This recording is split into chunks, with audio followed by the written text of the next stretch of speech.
오늘 저에게 주신 하나님의 말씀은 구약성경 전도서 10장 17절 말씀입니다. 저희들 함께 봉독하겠습니다. 왕은 귀족들의 아들이요 대신들은 취하지 아니하고 기력을 보하려고 정한 때에 먹는 나라요 내게 복이 있도다. 아멘. 기도합니다. 하나님 아버지, 지난 주일을 복되게 저희들 보내게 하시고 또한 간밤에도 하나님의 보호하심 가운데 저희들 지켜주셨다가 오늘도 이 시간 하나님께 나와 말씀과 기도로 시작할 수 있는 은혜를 허락하신 것 감사드립니다. 우리의 연약함도 우리의 완악함도 주님은 모두 아시고 오직 하나님께서 정하신 자리를 지키게 하여 주시어서 날마다 주의 말씀으로 살아가게 하시오니 오늘도 주님의 인도하심 따라 살아가는 복된 인생들 되게 하여 주옵시고 우리의 육신의 요구를 말씀으로 능히 물리치며 오직 성령 하나님의 인도하심 가운데 승리하는 복된 인생들 되게 하여 주옵소서. 간절히 바라오며 예수님의 이름으로 기도하옵나이다. 아멘. 오늘은 복 있는 나라의 조건이라는 제목으로 하나님 말씀 증거합니다.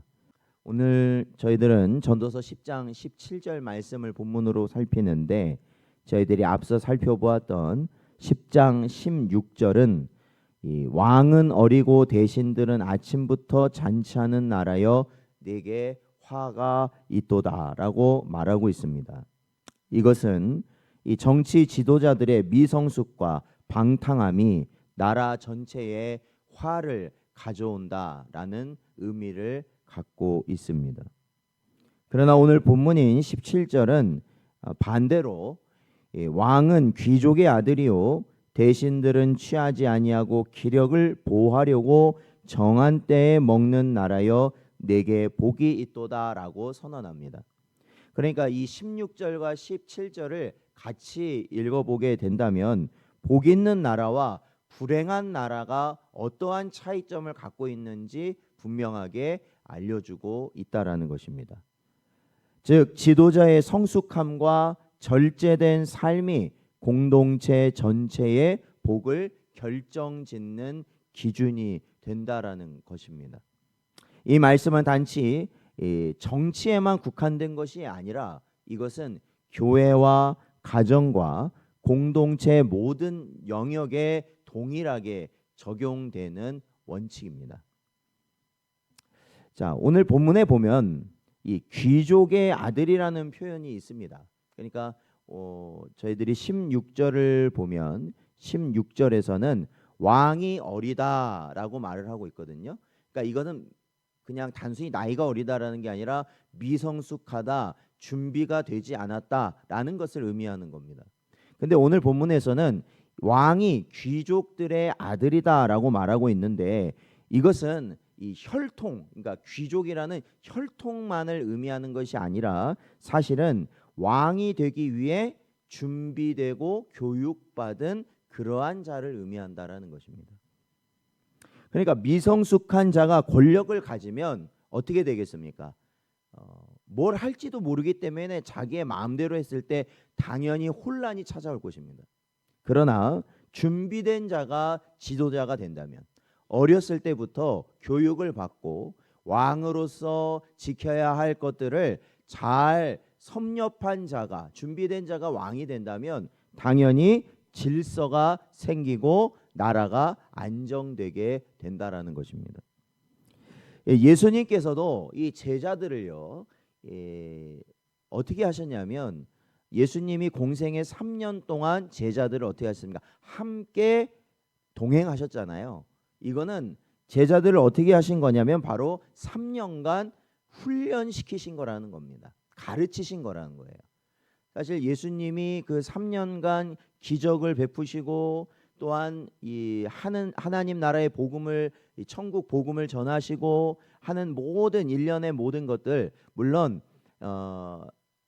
예수님의 말씀을 듣는 많은 이들이 있었지만 사실은 그 핵심에는 누가 있었냐면 예수님의 제자들이 있었다라는 것입니다. 그들에게 들려주시고 그들에게 보여주셔서 앞으로 그들이 사도로서의 그 책임을 다할 수 있도록 3년이라는 과정을 거치게 하셨다라는 것이죠. 바울도 디모데에게 너는 말씀을 전파하라, 때를 얻든지 못 얻든지 항상 힘쓰라, 이렇게 말하면서 인내와 훈련을 강조하였던 것입니다. 교회에서 직분자를 세울 때도 바울은 새로 입교한 자도 말고 교회 밖에서도 선한 증거가 있어야 하는 자를 세워야 된다라고 분명히 말합니다. 이처럼 공동체의 복, 그러니까 공동체가 복을 받으려면 준비된 자의 섬김에서 시작된다라는 것을 우리는 분명히 알 수 있습니다. 또한 오늘 본문을 보면 이 왕은 귀족들의 아들이고 그 왕을 보필하는 대신들은 어떠한 자들이냐? 그들은 취하지 아니하고 기력을 보하려고 정한 때에 먹는다라고 말하고 있습니다.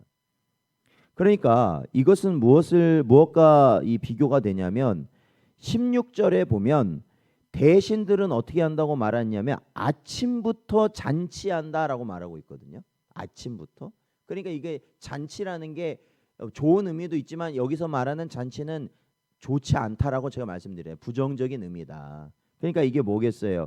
먹고 마시는 쾌락, 자신들의 그 기쁨을 위해서 그러한 걸 즐기는 그러한 잔치를 의미하는 것인데 오늘 본문 17절의 대신들은 자신들의 쾌락을 위한 그러한 잔치를 벌이는 그러한 자들이 아니라 오로지 자기의 일을 감당하기 위해서 정한 때에 식사를 하는 자들이라는 겁니다.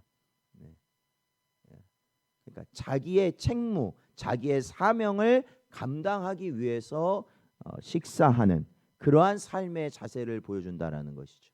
그러니까 이 오로지 자신의 사명에 충실한 자들이라는 겁니다. 느헤미야는 왕의 술 맡은 관원으로 성경에 보면 나오는데 그는 예루살렘의 형편을 듣고 금식하면서 하나님 앞에 먼저 무릎을 꿇었습니다. 그는 먹고 마시는 일을 절제하고 백성의 고통을 대신 짊어졌던 자가 느헤미야였던 겁니다. 반대로 벨사살 왕은 바벨론이 멸망하기 전날까지도 금그릇에 술을 따르고 연회를 즐기다가 하나님의 심판을 받게 되었습니다. 그러므로 절제 없는 권력은 자기 파괴의 길이 된다라는 것입니다. 오늘 본문을 보면 전도자는 지도자의 준비와 절제가 나라의 복을 좌우한다고 강조합니다. 이것은 바로 교회도 마찬가지라는 겁니다. 목회자와 장로, 집사들이 하나님의 말씀에 따라 준비되고 절제된 삶으로 섬길 때 교회는 복을 누린다는 겁니다. 그러니까 제가 언젠가도 한번 말씀드렸잖아요. 자기가 아무리 재물이 많고 권세가 있더라도 그걸 가지고 자기가 하고 싶은 걸 마음대로 하고 다니는 자는 복을 얻지 못해요. 왜냐? 그거는 육신의 길을 따를 가능성이 굉장히 높거든요.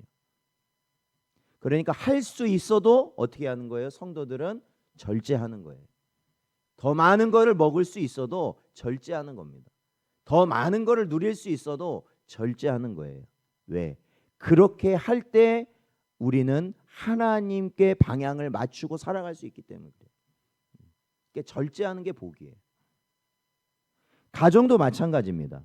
부모가 하나님 앞에서 성실하고 절제된 모습을 보여야 그 가정이 복을 받아요. 그러니까 이것은 무슨 말이냐면 부모가 어떠한 상황과 어떠한 환경 가운데서도 안정적이고 차분해야 된다라는 것이에요. 네. 그렇잖아요. 근심하고 걱정하고 그것 때문에 막 불안정한 모습을 보여버린다면 누가 그 영향을 받겠어요? 자식들이 받는 겁니다. 혹여나 자녀들이 그러한 상황에 처해서 불안정하고 근심된 염려를 보인다 하더라도 부모는 어떻게 해야 됩니까? 안정적인 모습을 보여주면서 자녀들이 안정될 수 있도록 해주는 게 부모예요. 그렇죠? 그러니까 부모는 어떻게 그럴 수 있느냐? 우리가 신앙 안에서 모든 것을 하나님의 섭리에 맡길 때 우리는 그 안정적인 길을 갈 수 있는 거고, 그러할 때 바로 이러한 믿음의 모습이 자녀들에게 유산으로 남겨질 수 있다라는 것입니다. 우리는 각자의 자리에서 오늘 본문 말씀처럼 귀족의 아들처럼 부르심에 합당하게 준비되어야 한다라는 것이에요. 그러니까 오늘도 우리는 준비되어져 가고 있는 겁니다. 그리고 정한 때에 먹는 자처럼 절제된 삶을 저희들은 살아야 하는 거예요. 그리고 절제된 삶에 있어서 가장 현실적인 방법이 뭐냐? 우리의 자리를 지키는 겁니다. 그러면 절제가 돼요. 오늘도 새벽 기도회에 여러분 나오시기 위해서 어떻게 해야 돼요? 아무리 어제 뭔가를 해야 돼도 우선은 자야 됩니다. 그게 절제가 되는 거예요. 주일 예배도 마찬가지고, 우리가 수요 예배도 마찬가지고, 금요 기도회도 마찬가지고, 다 마찬가지예요. 우리가 그 자리를 지키기 위해서는 우리가 더 하고 싶고 해야만 하는 세상적인 일이 있어도 그거를 절제해야 돼요. 그러지 않으면 자리를 못 지키거든요. 그래서 우리가 바로 그러한 절제된 삶을 살아갈 때, 그리고 준비된 삶을 살아갈 때 하나님께서는 복을 주신다. 오늘 본문은 우리에게 말씀하고 있습니다. 오늘도 우리에게 주신 말씀을 마음에 잘 새기시기 바랍니다. 그리고 오로지 하나님 앞에서 참된 질서와 절제됨으로 살아가는 복된 여러분 되시기를 주의 이름으로 축원드립니다.